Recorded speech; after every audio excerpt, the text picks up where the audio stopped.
Good afternoon, everybody, and welcome back to Automotive JT. You know, I was looking at the Jeep Gladiator this morning, specifically the stubby bumper I have on there, and I thought back to when I first put mine on, you know, things I was considering.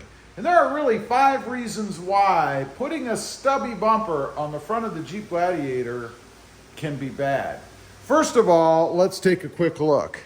I took off the factory bumper, and it had the long bumper with the extra long sides, if you will. And a lot of the stubbies come, like this one, with those side pieces that can be removed. I did not include them on mine, so the front tire is exposed, as you can see here. But more importantly, on the stock bumpers, and I know this isn't every one, some come with a stubby bumper, but there's a panel in here, kind of an air dam or a deflector. Obviously, that had to be removed to put the stubby bumper on. I mean, otherwise it'd just be kind of hanging down here, right? And that's where the 5 reasons that it can be bad come into play. Number 1, warranty. If you buy a Jeep Gladiator that comes with that air deflector and extra long bumper on the front, and you take it off to put a stubby on, you're now opening everything up under there, right? That means you're providing an opportunity for rocks or water or dirt or whatever it might be to get underneath there and damage things. Now, we all know how particular dealerships can be when you go in for warranty. They're always looking for any reason to decline the warranty, right? That is an opportunity for them to decline a lot of different potential warranty items if something happens under the hood. Electrical problems, things break, suspension breakage, even a brake line getting snapped off. Next up, noise. You know, obviously, we've created a lot of little nooks and crannies for noise, right? When you're traveling down the freeway at 65, 75, I don't know, whatever you travel, miles per hour, you got a lot of wind blowing in underneath there, right?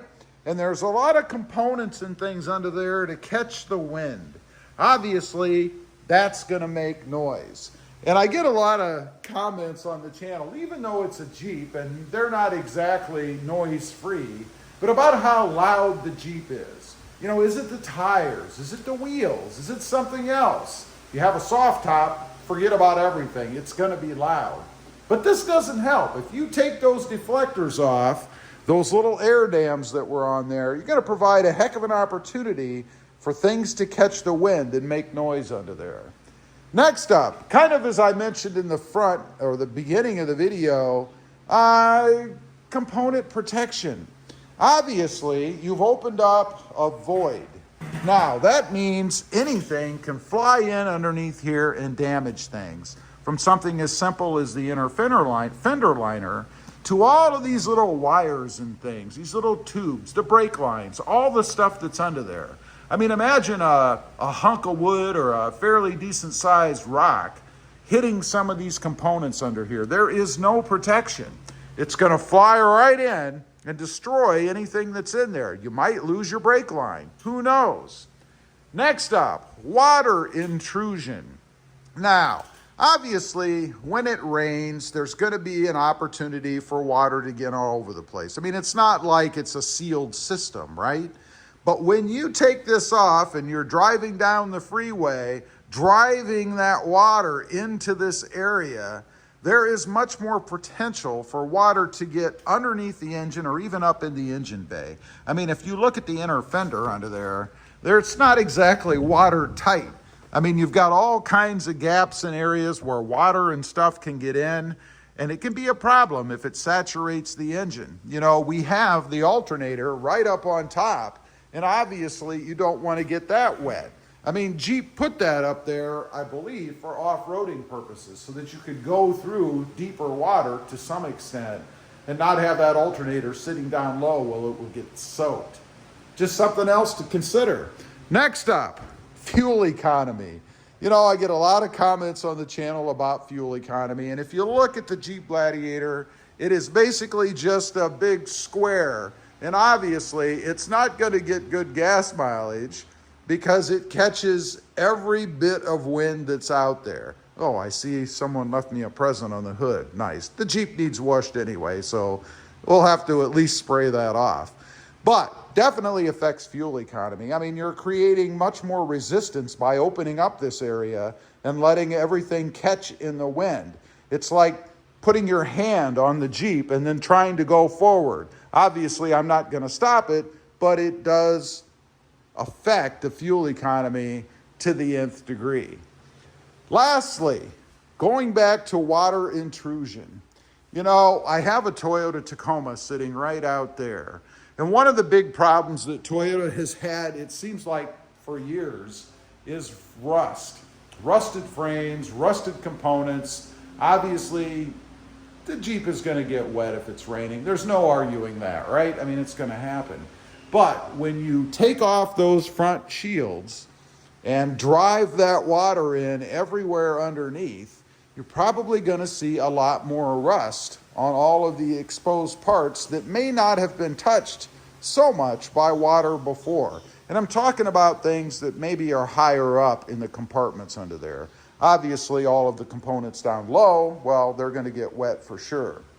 So those are just a few things, I guess, to consider if you're going for the stubby bumper look.